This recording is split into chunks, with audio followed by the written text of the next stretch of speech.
नमस्कार साथियों, एक बार फिर से स्वागत है आपका इस यूट्यूब चैनल पे। तो आज की इस वीडियो में हम लोग कवर करने वाले हैं महत्वपूर्ण भारतीय संविधान के क्वेश्चन आंसर, यानी कि जो भारतीय संविधान है उससे जुड़े कुछ इंपॉर्टेंट क्वेश्चन आंसर कवर करेंगे।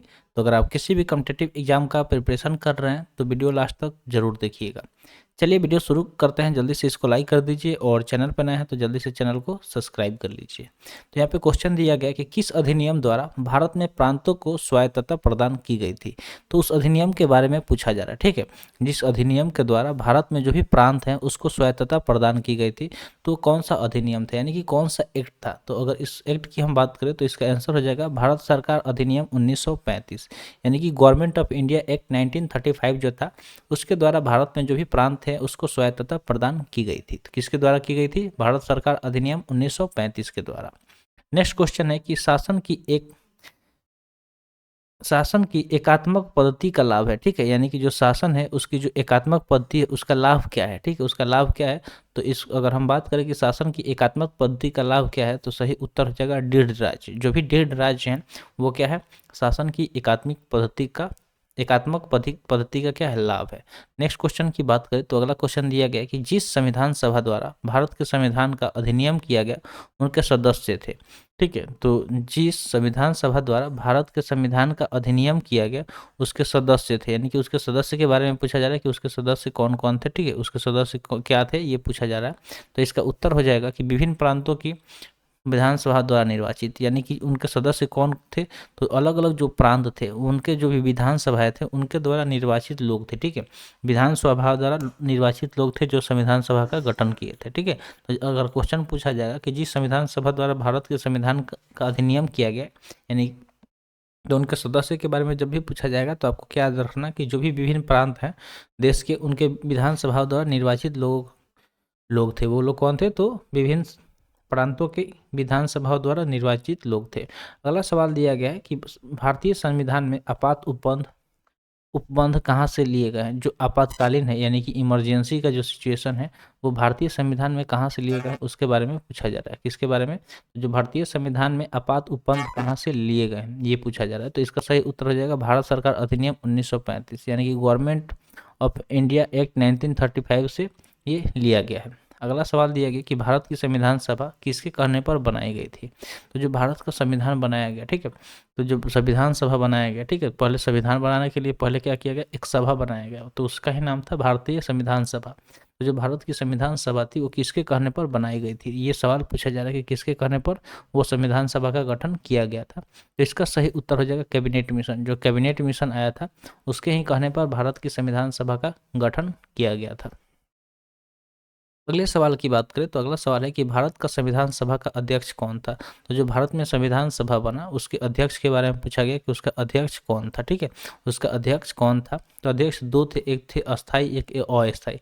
तो हमें दोनों याद रखना है। तो यहाँ पे हम लोग अस्थाई सदस्य के बारे में बात हो रहा है, ठीक है, कि भारत का जो संविधान सभा था तो उसका अध्यक्ष कौन था। तो इसका सही उत्तर आपको याद रखना है डॉक्टर राजेंद्र प्रसाद। आपके लिए क्वेश्चन दे देते हैं होमवर्क में कि जो अस्थाई, ठीक है, अस्थाई अध्यक्ष कौन थे, ठीक है। अस्थाई अध्यक्ष किनको बनाया गया था, ठीक है। तो आपको बताना है कि किनको बनाया गया था, फिर उनको हटा के डॉक्टर राजेंद्र प्रसाद को बनाया गया। अगला सवाल देखें तो अगला सवाल दिया गया कि भारतीय संविधान की प्रस्तावना में किस प्रकार के न्याय की बात कही गई है, ठीक है। जो भारतीय संविधान की प्रस्तावना है उसमें किस प्रकार के न्याय का बात कहा गया है। तो अगर आप भारतीय संविधान का प्रस्तावना पढ़े होंगे तो आपको थोड़ा बहुत जरूर पता होगा। चलिए वैसे हम लोग डिस्कस कर लेते हैं कि भारतीय संविधान के प्रस्तावना में किस प्रकार के न्याय की बात कही गई है।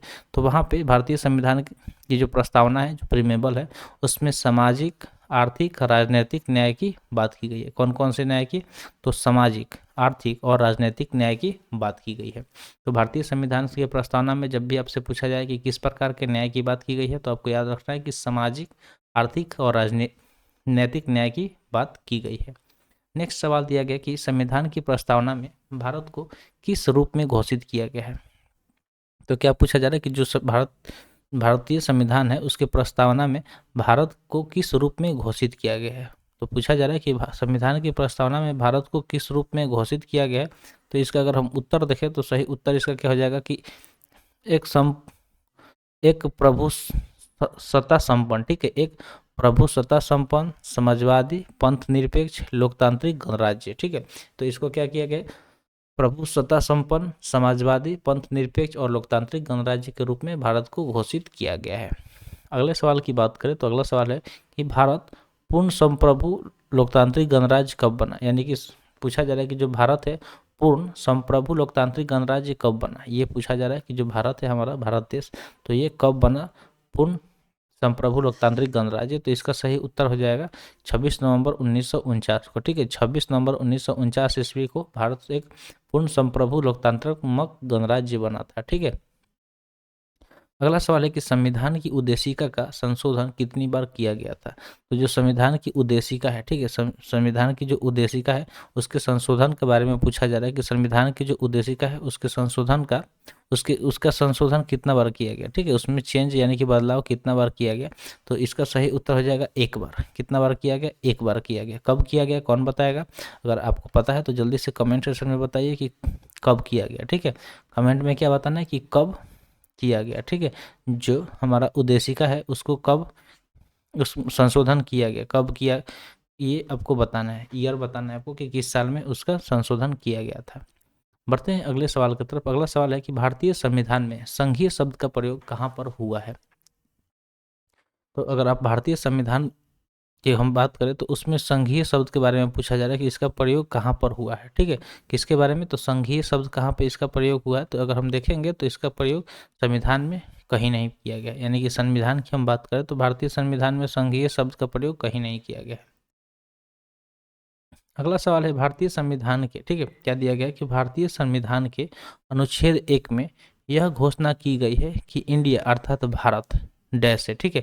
तो भारत यानी कि इंडिया दोनों नाम भारत का इसमें बताया गया है कि इसमें अनुच्छेद 1 में। तो यहाँ पे किस चीज़ की बात किया गया, तो ये राज्यों का संघ, ठीक है। अगर आर्टिकल 1 की बात किया जा रहा है अनुच्छेद 1 का, तो उसमें यही बताया गया कि जो भारत है वो क्या है, राज्यों का संघ है, ठीक है। यूनियन ऑफ स्टेट्स है, यानी कि राज्यों का संघ है। अगला सवाल है कि किस अनुच्छेद में इंडिया को भारत भी कहा गया है। तो इंडिया को भारत भी किस अनुच्छेद में कहा गया, तो ये अभी अभी हमने आपको बताया कि किस अनुच्छेद में कहा गया, तो अनुच्छेद 1 में, ठीक है। अनुच्छेद 1 में इंडिया को भारत भी कहा गया है। इसका सही उत्तर क्या हो जाएगा, तो अनुच्छेद 1 हो जाएगा, ठीक है। अनुच्छेद 1 में इंडिया को भारत भी कहा गया है।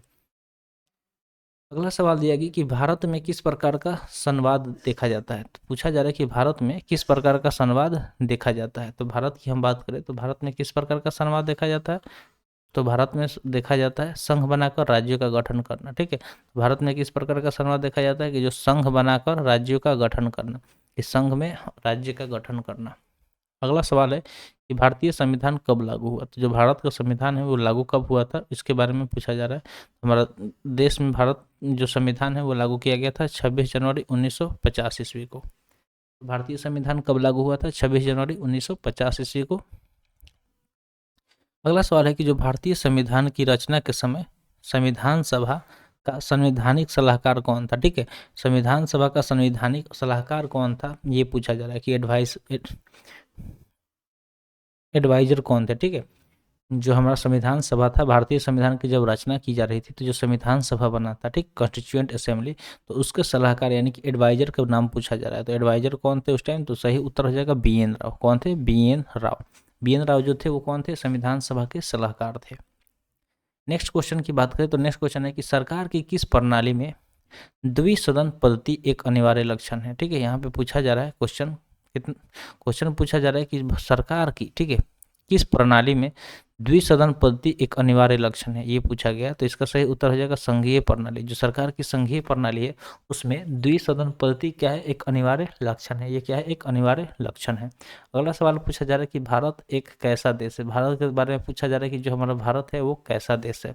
तो भारत की बात करें तो ये लोकतंत्र, ठीक है, यहाँ पे डेमोक्रेसी है, यानी कि ये लोकतांत्रिक देश है। कैसा देश है, लोकतंत्र है। हमारे देश में क्या है, लोकतंत्र है। अगला है कि भारत में एकल नागरिकता की अवधारणा अपनाई गई है, यानी कि जो एकल यानी कि सिंगल सिटीजनशिप है हमारे देश में, तो ये अवधारणा कहाँ से ली गई है, ठीक है। ये कहाँ से लिया गया, किस देश से लिया गया, तो इसका सही उत्तर हो जाएगा इंग्लैंड से। कहाँ से लिया गया, इंग्लैंड से लिया गया। तो इंडियन में एकल नागरिकता की अवधारणा है, कहाँ था, इंग्लैंड में, और वहीं से हमारे संविधान में भी लिया गया है। तो बहुत सारी चीज़ अलग अलग देश से लिया गया है, तो उसको भी आपको याद रखना है। नेक्स्ट क्वेश्चन है कि संविधान का कौन सा भाग नागरिकता के प्रावधानों से संबंधित है। तो संविधान के पार्ट के बारे में पूछा जा रहा है, भाग के बारे में पूछा जा रहा है, और ये पूछा जा रहा है कि नागरिकता के प्रावधानों से संबंधित है। किसके बारे में? नागरिकता, यानी कि जो सिटीजनशिप है उसके बारे में पूछा जा रहा है।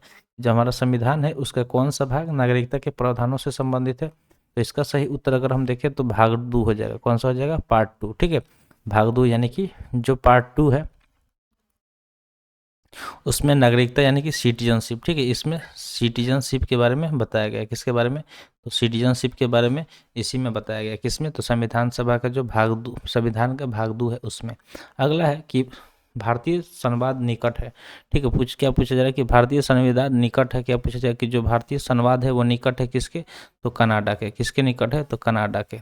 नेक्स्ट क्वेश्चन है कि भारतीय संविधान ने भारतीय महासंघ की योजना किसके संविधान से ली थी। ठीक है, पूछा जा रहा है कि भारतीय संविधान ने जो भारतीय महासंघ का जो योजना है वो कहाँ से लिया गया था, यानी कि किसके संविधान से लिया गया था। तो सही उत्तर हो जाएगा कनाडा। कहाँ से?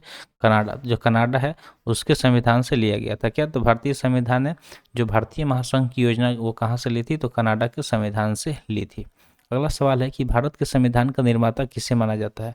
तो जब भी पूछा जाएगा कि भारत का जो संविधान है उसके निर्माता के रूप में किसे माना जाता है, तो इसका सही उत्तर क्या याद रखना है कि डॉक्टर भीमराव अंबेडकर। ठीक है, जो डॉक्टर भीमराव अंबेडकर थे उन्हें भारतीय संविधान के निर्माता के रूप में माना जाता है। इसे तो डॉक्टर भीमराव अंबेडकर को। तो आई होप आपको ये सब समझ में आ गया होगा। तो आज के लिए इतना ही। आज का सेशन यहीं पर समाप्त हुआ। सेशन कैसा लगा कमेंट सेशन में जरूर बताइएगा। मिलते हैं फिर अगले वीडियो में। Thanks for watching. जय हिंद।